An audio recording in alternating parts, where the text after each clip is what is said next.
Major funding for KPBS Evening Edition has been made possible in part by Anderson Plumbing, Heating and Air, proud to support the mission of KPBS and privileged to serve San Diego clients. Anderson Plumbing, Heating and Air, helping homeowners maintain drain, heating, and cooling systems since 1978. And by the Conrad Prebys Foundation, Darlene Marcos Shiley, and by the following.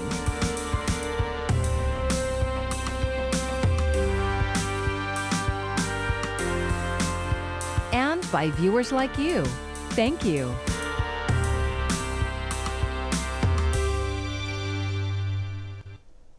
Good evening. It's Tuesday, September 22nd. Thanks for joining us. I'm Amitha Sharma in for Maya Trabulsi. San Diego County has dodged a COVID bullet for now, and business owners who feared more restrictions are breathing easier. The state this afternoon did not move us into the more restrictive purple tier, as many feared.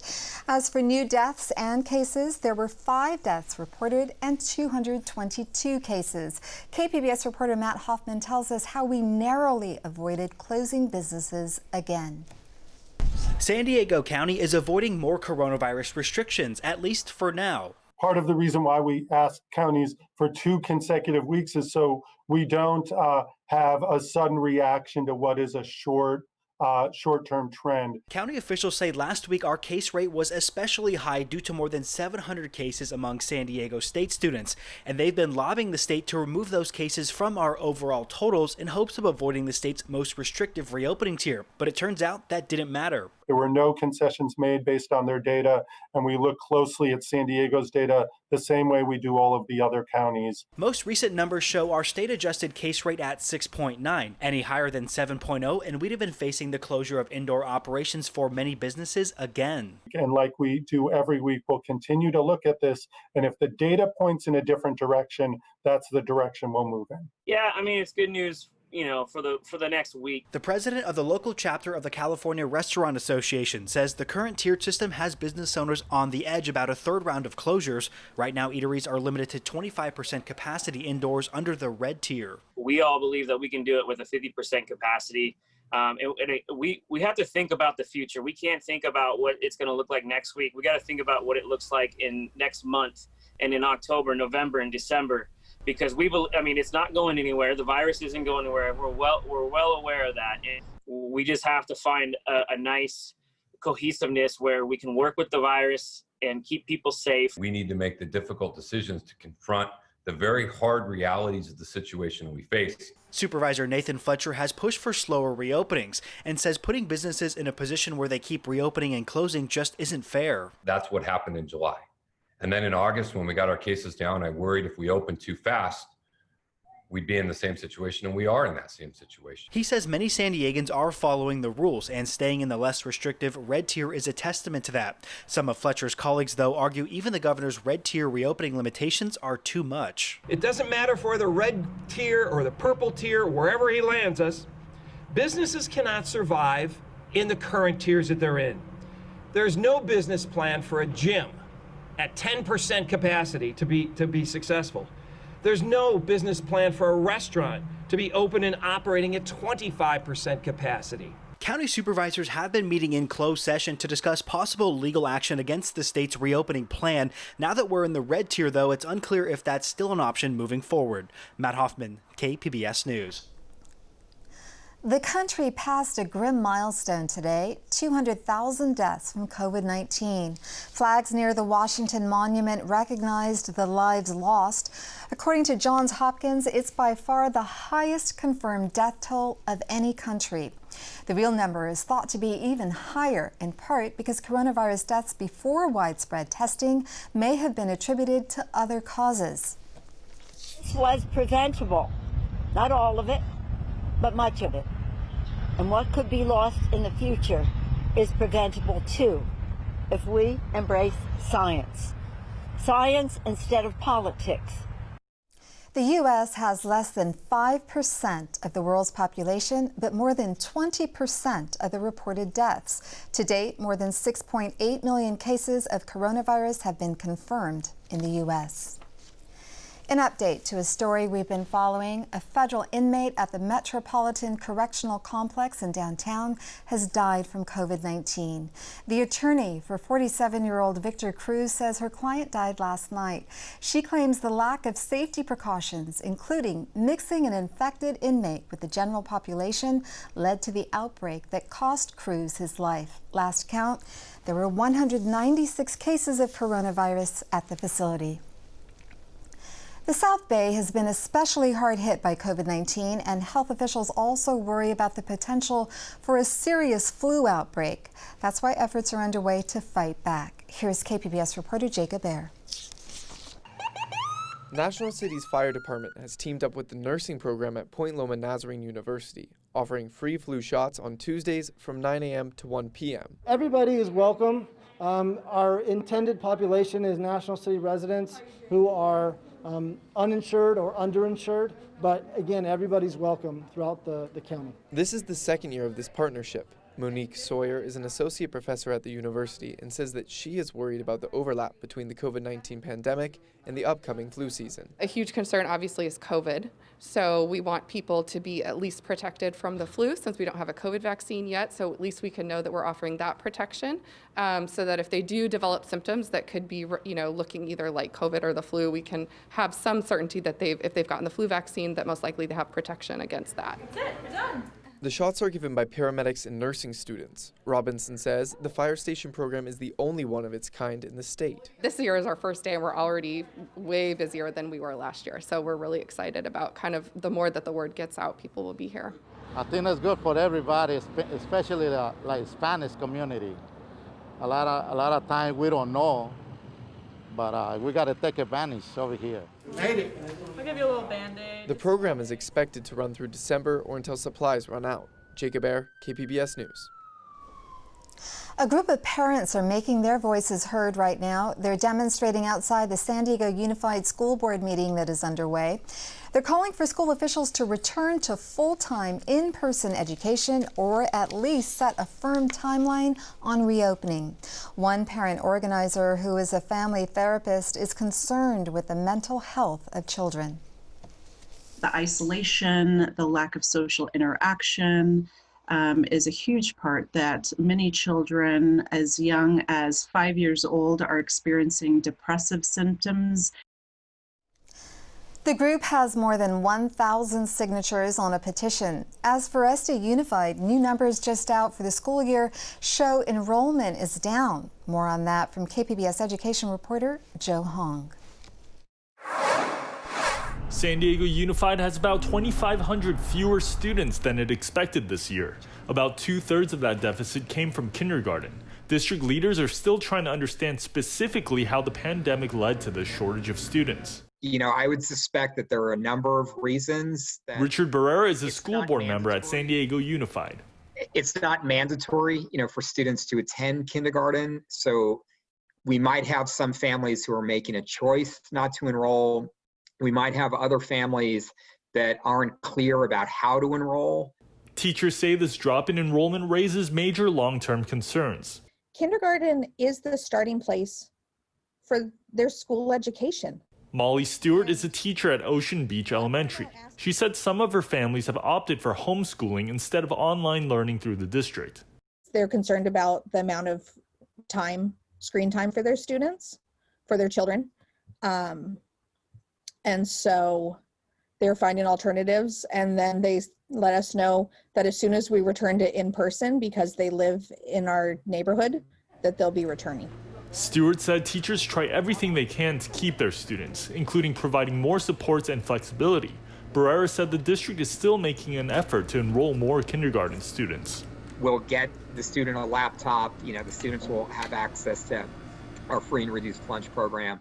There are so many reasons why we just think students are better off by going ahead and enrolling in kindergarten. Other districts have also seen dips in enrollment. Chula Vista Elementary is down by close to 600 students. Joe Hong, KPBS News. A A state audit found more than 6 students were unfairly admitted to 4 University of California schools, including UC San Diego. The audit examined admissions between 2013 and 2019.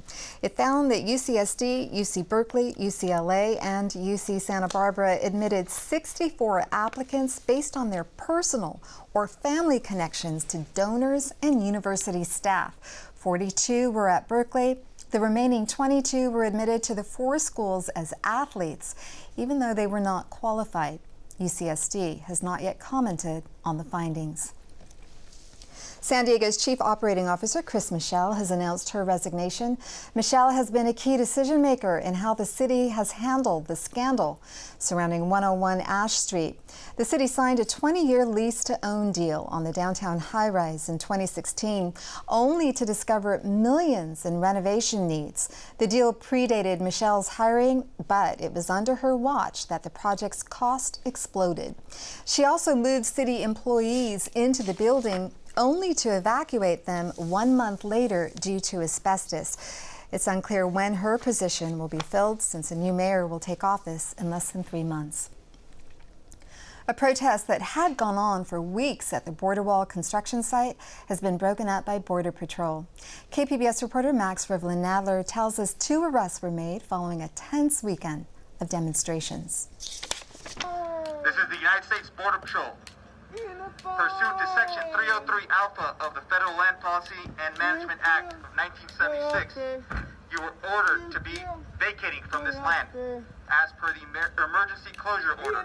For weeks, protesters have been blocking construction of parts of the border wall here a few miles east of Campo.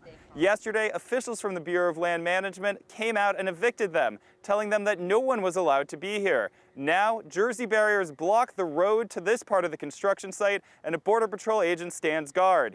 KPBS was not allowed to enter to see the construction. I'm here to give you notice of emergency closure order in effect. The protest was part of several separate efforts by members of the Kumeyaay Nation and its supporters to stop wall construction. Just an hour after BLM marshals gave notice of the closure, which was dated 3 days prior, Border Patrol agents arrested 2 protesters who remained at the construction site. Attention, attention. At 10:30, you will be subject to arrest. At 10:30, it is 10:20 a.m. currently. Both protesters were released from custody later that day. BLM told protesters that it was issuing a temporary closure order to allow for blasting in a canyon where contractors for the U.S. Army Corps of Engineers are continuing construction of the 14-mile stretch of new border wall.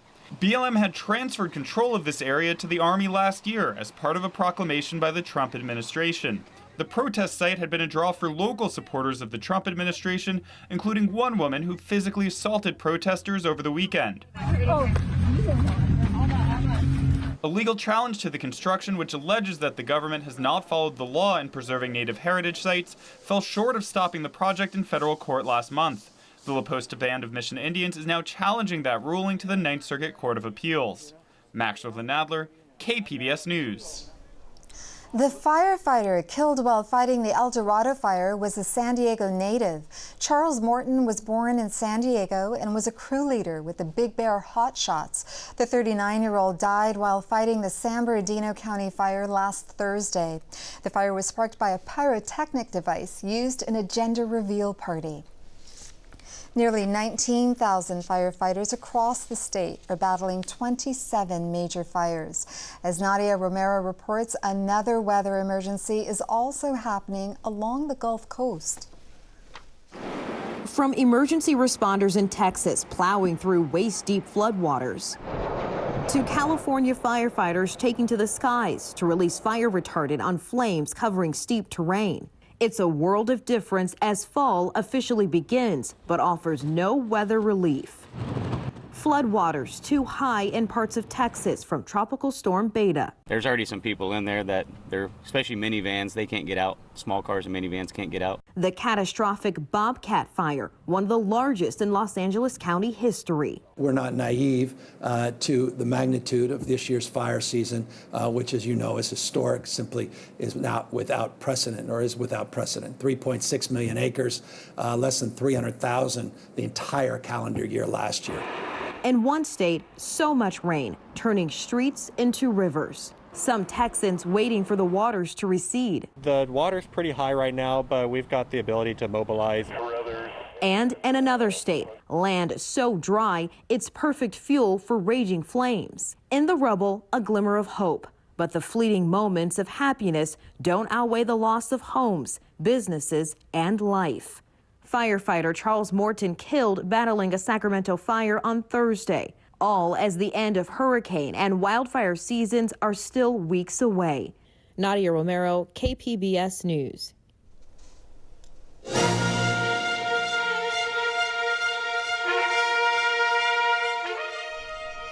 San Diego County is gearing up for Election Day in November as a deadline for online and by mail registration comes up on October 19th. Groups like the League of Women Voters are encouraging residents to get their paperwork together and sign up to vote.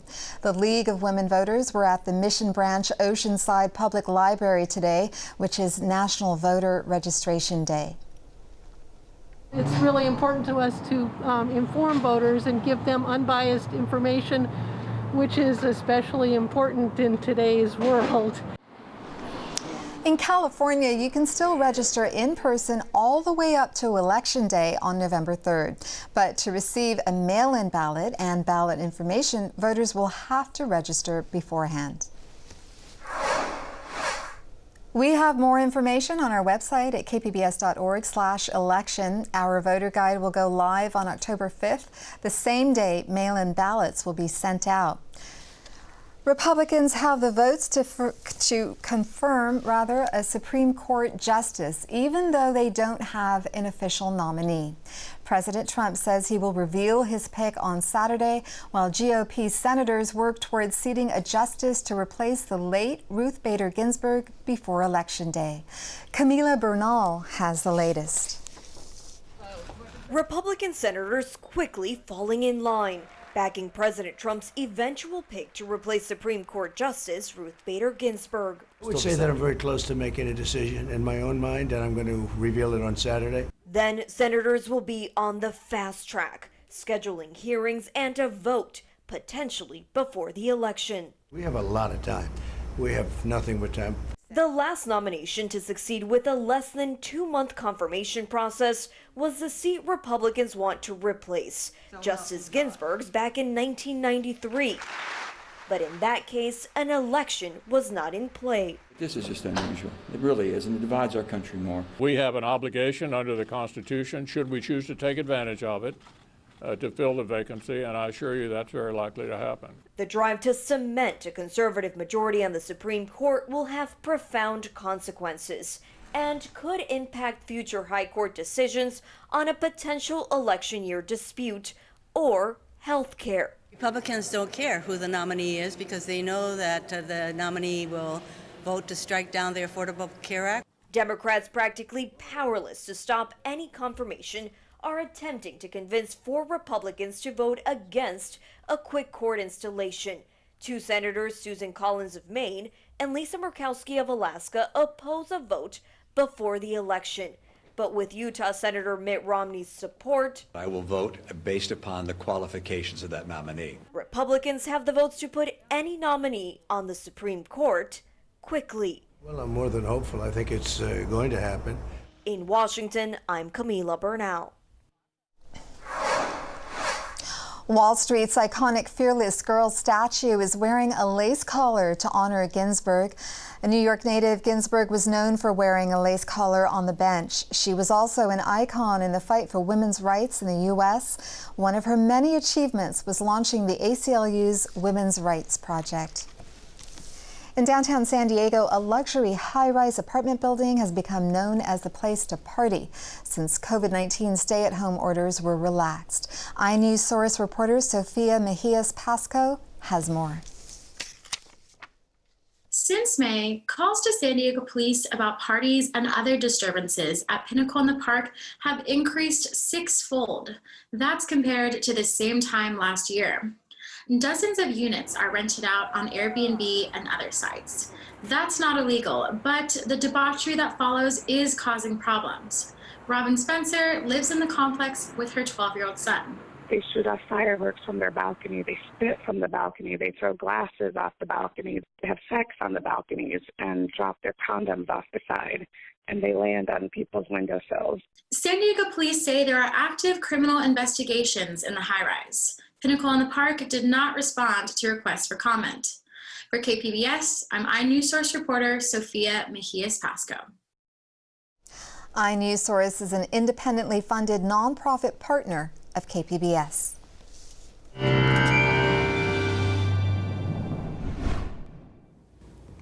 As we begin the fall season here, our temperatures will be running close to average and then starting to warm up a little bit the next couple of days. And then we'll cool it off a little bit Friday into Saturday, but not for long, because there's a warm up on the way for Sunday, and it looks like the heat could hang around for a few more days. We'll have some night and morning clouds with us with the onshore flow. Tonight's lows right around 57 in Oceanside and around 64 San Diego. Ramona's down to 51 and El Cajon at 61.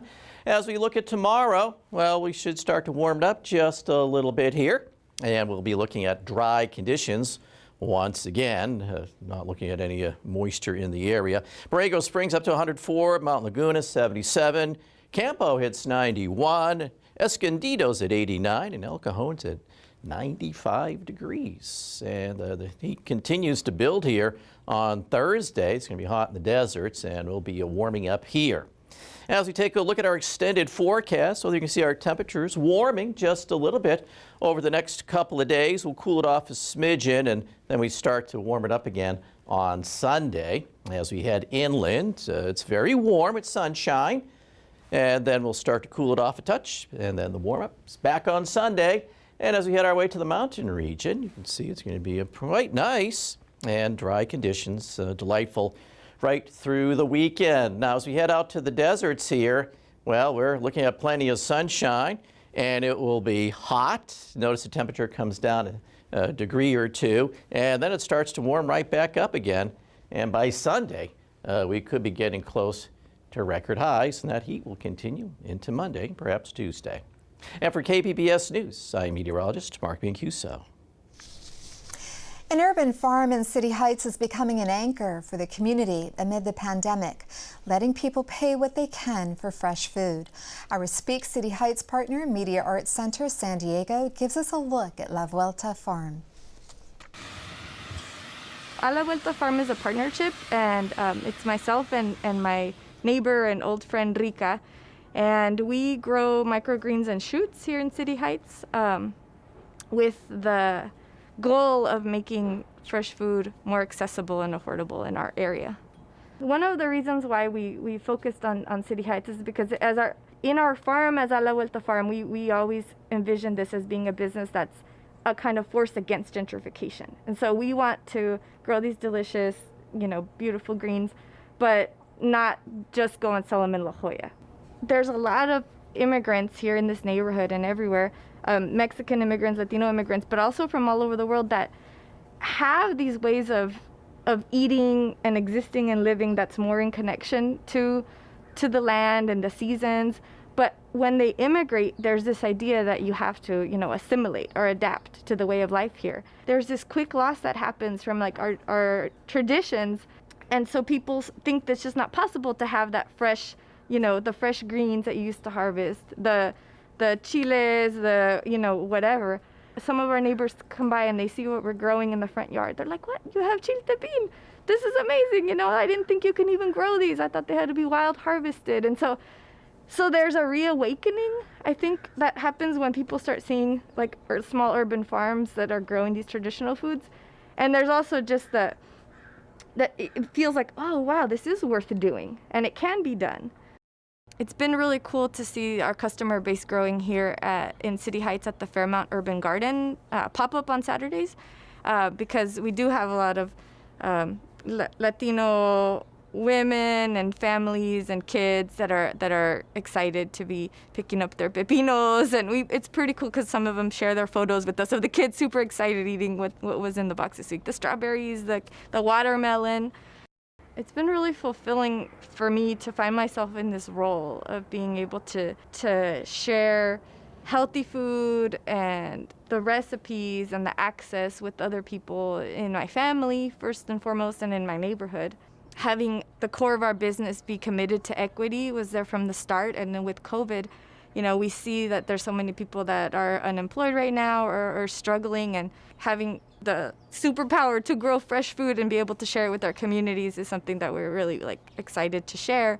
So Pay What You Can is just feel like that's the only just way to be functioning right now in these times, because it's not all about profits. It's about sustainability and how do we keep not just ourselves in a safe place that feels stable, but our communities. That story was produced by our Speak City Heights partner, Media Arts Center San Diego. Here's a recap of today's top stories. San Diego County is still in the red, and that's a good thing. The state announced our updated case rate that allowed us to remain in the red Tier 2, avoiding the more restrictive purple Tier 1. Today, the county announced 5 more deaths and 222 new COVID-19 cases. And a group of parents protested outside the San Diego Unified School Board meeting underway right now. They're calling for school officials to return to full-time in-person education, or at least set a firm timeline on reopening. The district is facing enrollment concerns. They've reported a projected loss of almost 2,500 students, most of whom are kindergartners. You can find tonight's stories on our website, kpbs.org/evening edition. Thank you for joining us, and have a great evening. Major funding for KPBS Evening Edition has been made possible in part by Anderson Plumbing, Heating and Air, proud to support the mission of KPBS and privileged to serve San Diego clients. Anderson Plumbing, Heating and Air, helping homeowners maintain drain, heating, and cooling systems since 1978. And by the Conrad Prebys Foundation, Darlene Marco Shiley. And by the following: